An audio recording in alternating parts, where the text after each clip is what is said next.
Ludwig Wittgenstein is one of, if not the most famous and influential philosophers of the 20th century. His philosophy is at once highly logical, but also really mysterious and fiendishly difficult to understand. In this video, we're going to look at Wittgenstein's life and what he achieved in his philosophy. Ludwig Wittgenstein was born in Vienna on the 26th of April 1889 into one of the wealthiest families in Austria. His father, Karl Wittgenstein, was a self-made steel tycoon and a friend of the famous Andrew Carnegie. And Karl, by his retirement in 1898, he'd become one of the wealthiest men in Europe. Throughout the 19th century, Vienna was the capital of the Habsburg Austrian Empire, which from 1876 became the Austro-Hungarian Empire, then one of the great powers of Europe. It was one of Europe's largest cities and a key cultural hub. It had developed as an industrial city throughout the 19th century, but by 1900,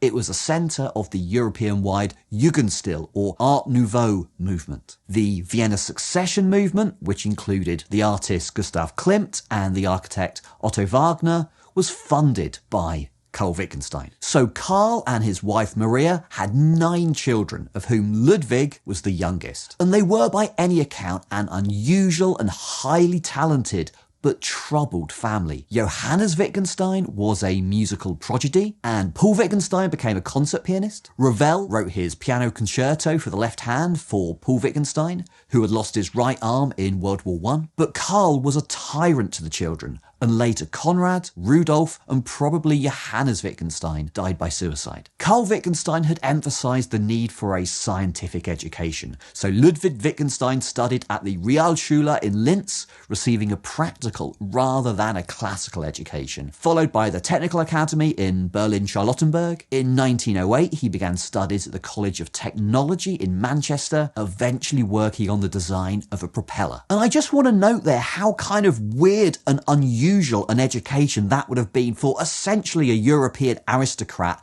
at that time, around 1900. You might have expected the children of the aristocracy in Europe to go to one of the leading schools and universities in Europe, the equivalents of Oxford, Cambridge, and the Ivy League US universities. But instead, Wittgenstein was going to practical schools and technology colleges like at Manchester, which became the University of Manchester, but at the time was very much a school for practical activity. During his time in Manchester, Ludwig Wittgenstein attended a Foundations of Mathematics discussion group, where he heard for the first time about Bertrand Russell's famous book, Principles of Mathematics, which Russell had published in 1903. And then in 1911, this interest in the foundations of mathematics led young Wittgenstein to Cambridge to attend Bertrand Russell's lectures. Later on, in 1951, Russell remarked that getting to know Wittgenstein was one of the most exciting intellectual adventures of my life. In February 1912, Wittgenstein became an undergraduate at Trinity College, Cambridge, studying philosophy. Whilst there, he made friends with Bertrand Russell, as well as the famous philosophers G.E. Moore and the economist John Maynard Keynes. And he became a regular feature at the famous discussion group, the Moral Sciences Club. Wittgenstein also travelled to Jena to meet the great German logician Gottlob Frege, who greatly influenced Wittgenstein's early thought. When his father Karl died in 1913, Wittgenstein became one of the richest people in all of Europe. Straight away, he donated 100,000 crowns of his inheritance to Austrian artists, including Rilke. That's around 600,000 US dollars in today's money. He then moved to Norway, where he built himself a small hut to live in, and to which he would return several times in the 1930s. Before we go any further, I'd just like to jump in here and say I hope you're enjoying this content. If you'd like to help me out to make more educational academic content like this, go and take a look at my Ko-Fi page and see how you can help me out. Okay, so here's where Wittgenstein started his career in philosophy at Trinity College, Cambridge. So let's set the scene, the academic scene, by talking about the philosophical background to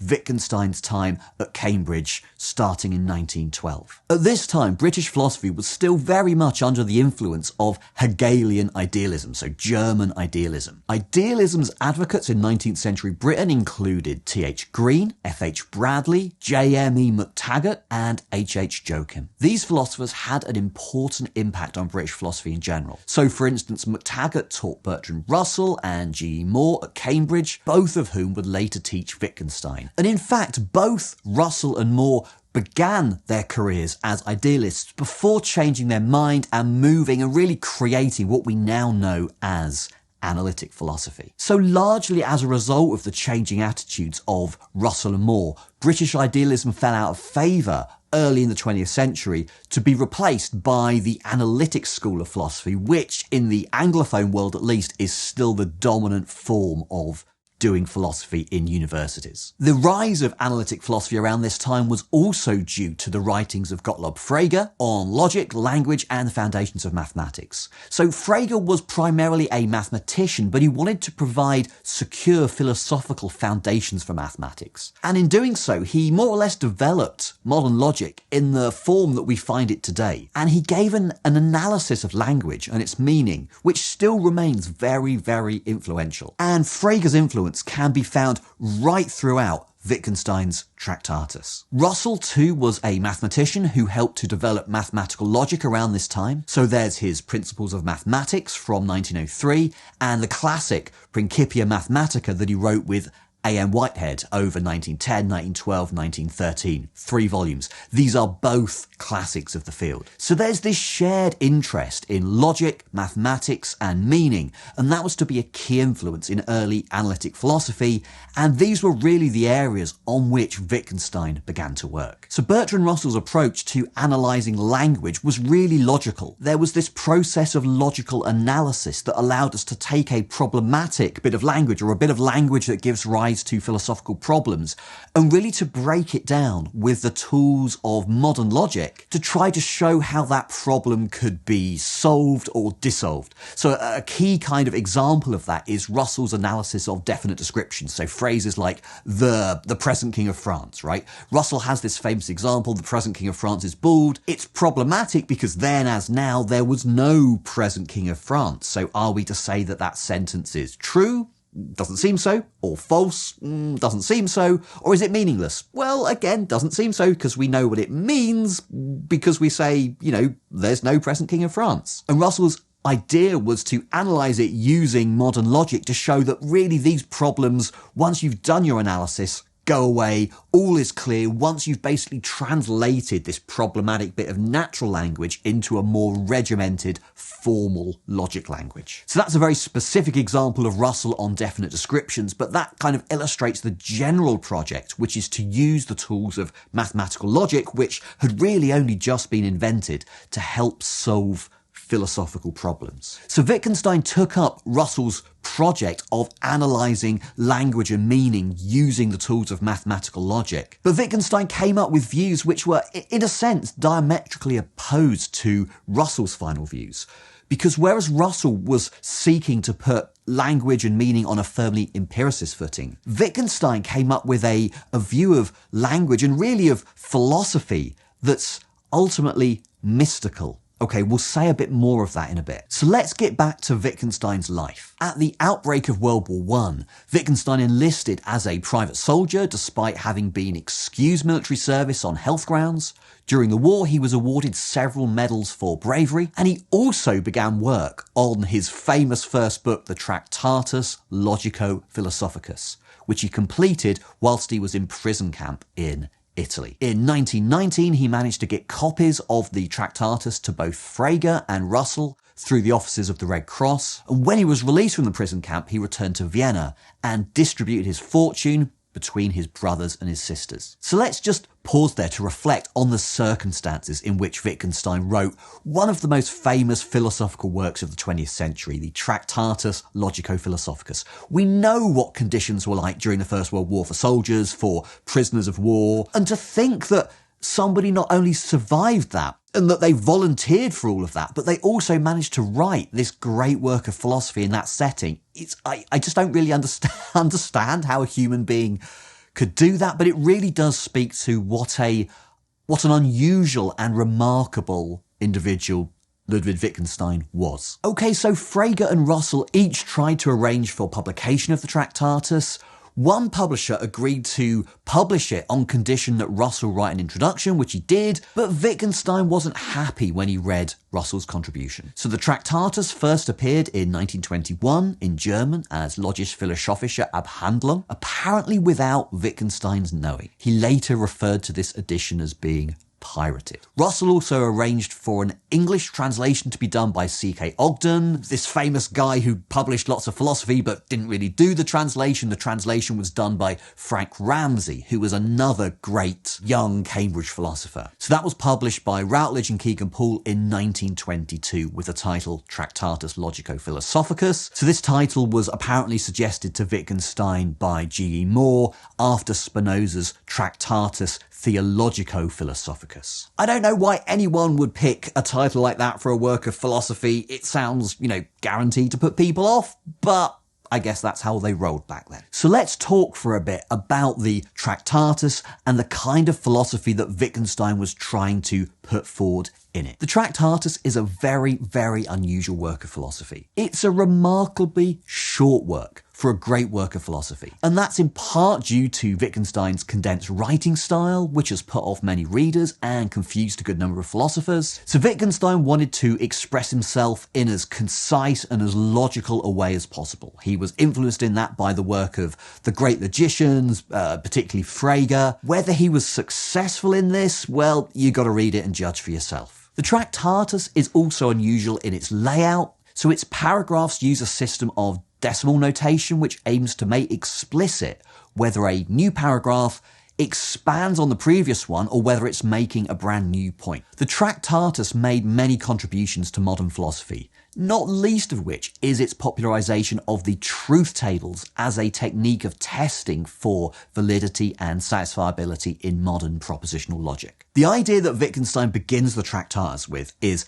how can language or how can thought represent the world? How can it have meaning? And also the flip side of that is, what must the world be like in order for it to be represented through language and through thought? So Wittgenstein is on the face of it discussing the nature of reality, the logical form of both language and the world. And he's doing that really from a logical point of view, through this prism of representation, rather than considering more traditional metaphysical type arguments, like you might find in Plato or Aristotle or whatever. So Wittgenstein puts forward what he calls the picture theory of meaning. The idea, very roughly speaking, is that the function of language is to form pictures or models of reality. That's how language gets its meaning. But later on in the Tractatus, things take a very surprising turn. So according to the picture theory, it's the job of meaningful language to picture actual or possible states of affairs. And Wittgenstein thinks that a consequence of this is that language which doesn't picture any concrete state of affairs is going to be meaningless. So one of the main aims of the Tractatus, it becomes apparent, is to show what is meaningful and what is not. So in the preface to the Tractatus, Wittgenstein writes, "This book will draw a limit to thinking, or rather, not to thinking, but to the expression of thoughts. The limit can only be drawn in language, and what lies on the other side of the limit will simply be nonsense." So here Wittgenstein includes any talk about value, including ethics, religion, and philosophy itself. Language can't meaningfully address these issues. Wittgenstein thinks that value somehow lies outside the world, and famously he says, "The limits of language mean the limits of my world." And in particular, as Wittgenstein was very well aware, the Tractatus itself is meaningless. The very theory that Wittgenstein seems to be putting forward here about how language gets meaning is itself meaningless by its own lights. Wittgenstein is very aware of this.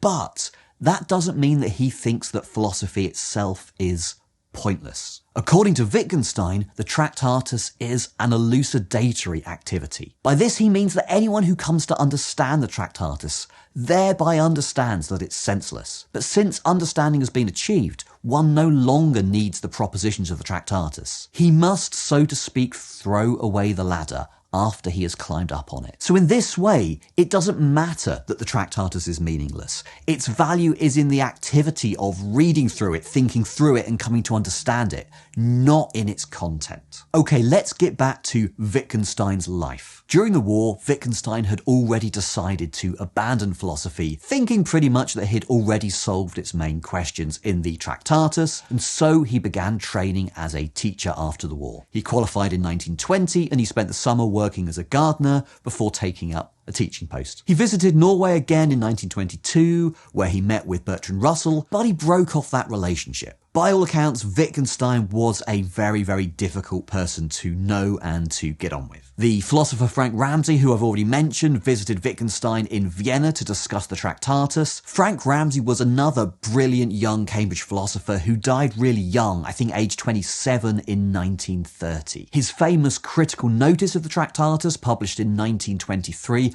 puts forward really important criticisms of Wittgenstein's thought. Wittgenstein's career as a primary school teacher was far from successful, and in 1926, legal proceedings were brought against him, charging him with having hit a student who then collapsed unconscious. Wittgenstein retired from his post and worked again as a gardener before helping his sister, Margarita, design a house, the famous Haus Wittgenstein in Kummangasse, Vienna. The Tractatus was read closely by the Vienna Circle, a group of philosophers that included Rudolf Carnap, Moritz Schlick, and Friedrich Waismann. In 1927, Schlick contacted Wittgenstein to arrange a meeting. Wittgenstein also met with Waismann during this period, and slowly Wittgenstein was starting to come back to philosophy. In 1928, Wittgenstein saw the Dutch mathematician Brouwer give a lecture on the foundations of mathematics. Brouwer was the founder of intuitionism, a form of anti-realism in mathematics, and this greatly influenced Wittgenstein's later thoughts on meaning and on logical necessity. Wittgenstein returned to Cambridge in 1929, and he received his PhD for the Tractatus. In 1930, he was made a Fellow of Trinity College, Cambridge, and he began lecturing on the problems of language, logic, and mathematics. In 1933 and 1934 to 35,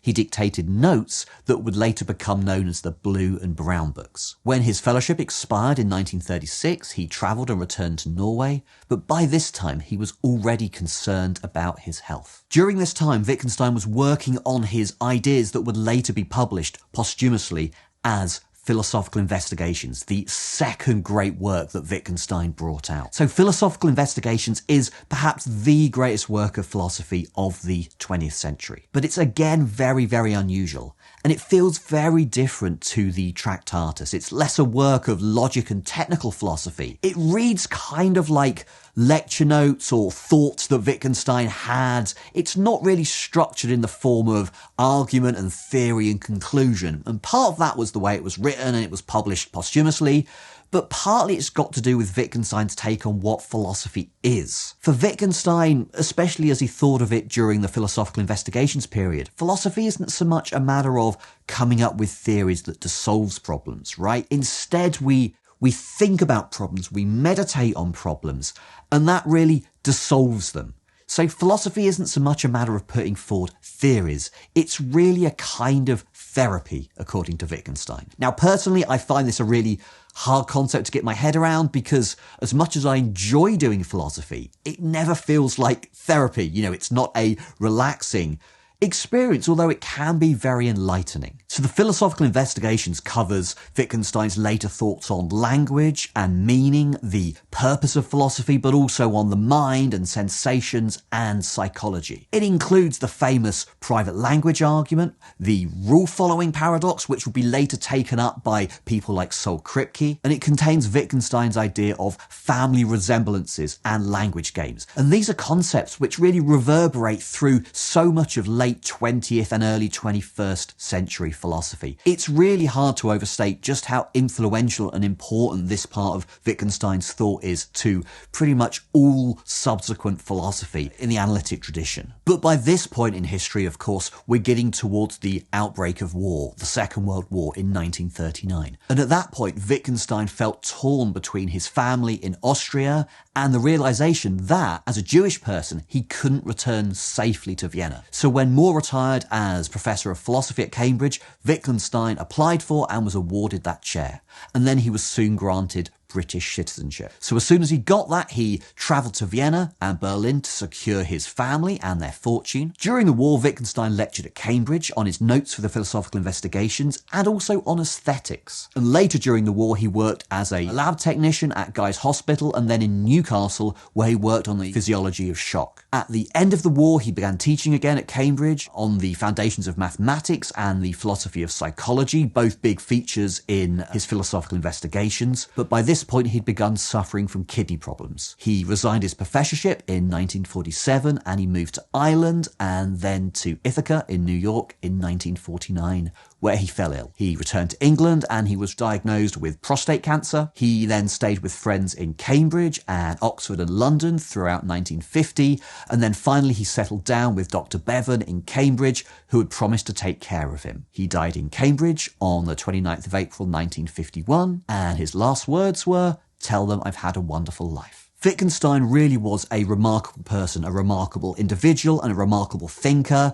Not always an easy person to get on with, but he gave us two philosophical masterpieces, each of which has gone on to influence so many people working in philosophy, particularly in the analytic tradition. There is so much more to say about Wittgenstein's work and his philosophy in detail. I'm going to cover that in some future videos. If you want to see a bit more about Wittgenstein's thought about language and logic, go and check out this video. Thanks so much to my Ko-Fi supporters who helped to make this content possible. And thank you to you for watching this far. I really appreciate it, and I hope to see you back here soon.